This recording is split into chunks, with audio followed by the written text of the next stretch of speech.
Hey everybody, I'm sorry that I haven't posted in a really long time and I haven't posted any of my history videos yet, but I will get to it, and when I do it will be awesome. But today we're focusing on our ethnic folklore, if you will. So yeah, let's get to that. Woo!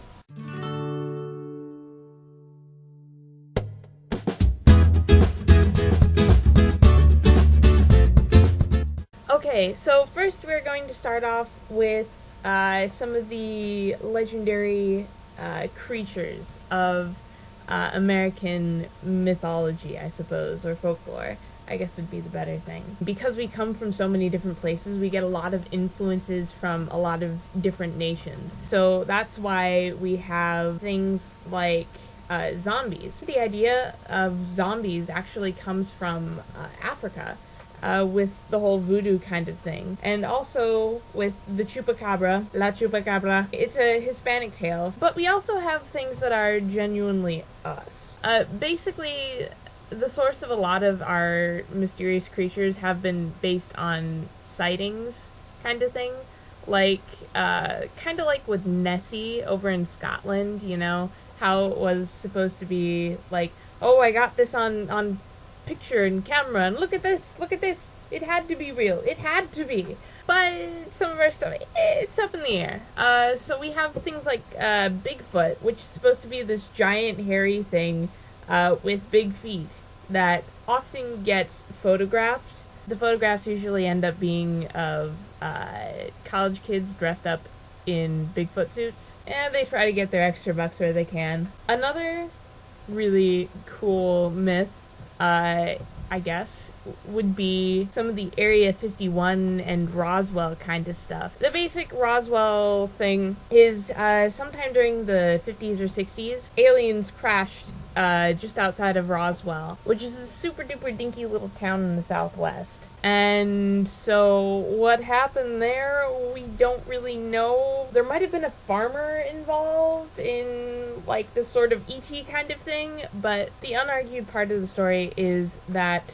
the American government just kind of took the aliens, all the technology that was supposed to have crash landed outside of Roswell, and they took it to Area 51, where all of the crash landed aliens of the world are put. But yeah, so that's basically a sampling of some of the legendary creatures of the United States. And so now we are going to look at some of the, I don't know, I guess you could say that the characters of American folklore. People like Paul Bunyan, for example. Paul Bunyan is supposed to be this huge-mongous giant, that the second he learned how to clap as a baby, he pretty much just destroyed all the windows of all the town. Basically. That's how big he was. So he's basically credited with doing things like carving the Grand Canyon out with his axe because he was just dragging it on the ground and he wasn't aware that he was, like, you know, building this huge-mongous freaking gorge. And also, he had this big giant blue ox as his companion slash sidekick. The blue ox is called Babe.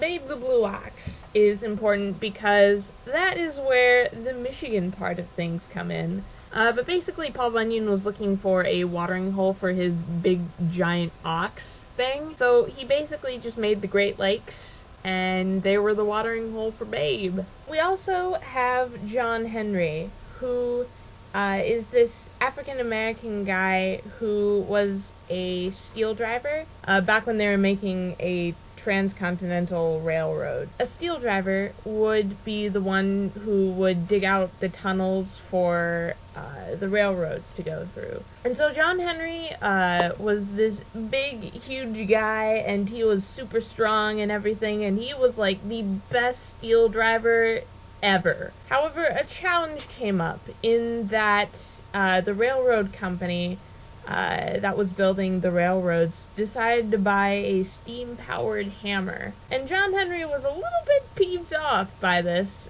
because, you know, it would definitely put him out of a job. So what he decided to do was challenge the steam-powered hammer to a race to see who could make a tunnel the fastest. John Henry said that he would die with a hammer in his hand, and that he did, but he won. But yeah, those are a couple of characters in American folklore. And then let's move into some historical kind of stuff. Most importantly, we're talking about people who actually did exist, but have a lot of legends built up around them. So, for example, Johnny Appleseed. He was a guy who just kind of ran around the United States, Ohio Valley, and planted apple orchards all over the place. We also have Betsy Ross, who is widely credited for creating the American flag. Well, the first American flag, you know, the one with all the stripes and the stars were in a circle and everything. But yeah, so she's the one who's widely credited with making that. However, there is no historical evidence for that. But yeah, about good old Paul Revere, the one who, before the battles of Lexington and Concord, which basically started the American Revolution, was supposedly riding around the countryside warning everybody that the British are coming, the British are coming. That didn't exactly happen. He wasn't yelling to just random people, the British are coming, the British are coming. No, that was not how it went. He was trying to get to some specific people to tell, like, hey, by the way, the British are coming, just letting you know. No, he actually ended up getting captured during his midnight ride by the British, and he ended up telling them everything.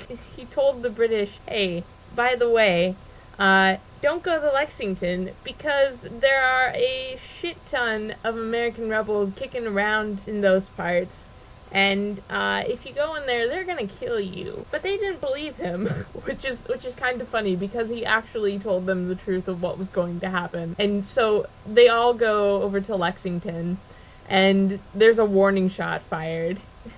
And the British guys are like, what? What is this? Basically, all the British got killed in that encounter, and Paul Revere went on to live a long and happy life. And finally, I want to talk about a Native American tale.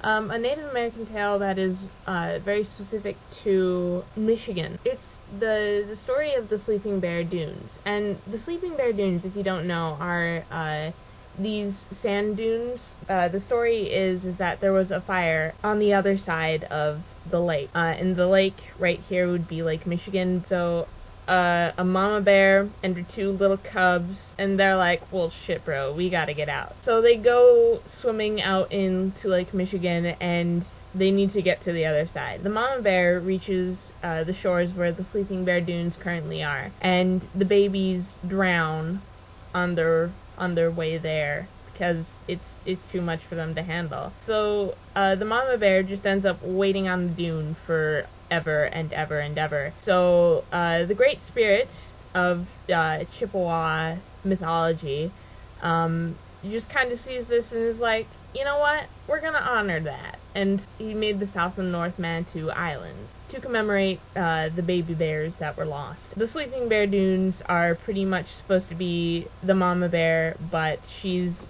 been covered over by the sands and of time and everything. And that is pretty much that. So I will see y'all later. Bye!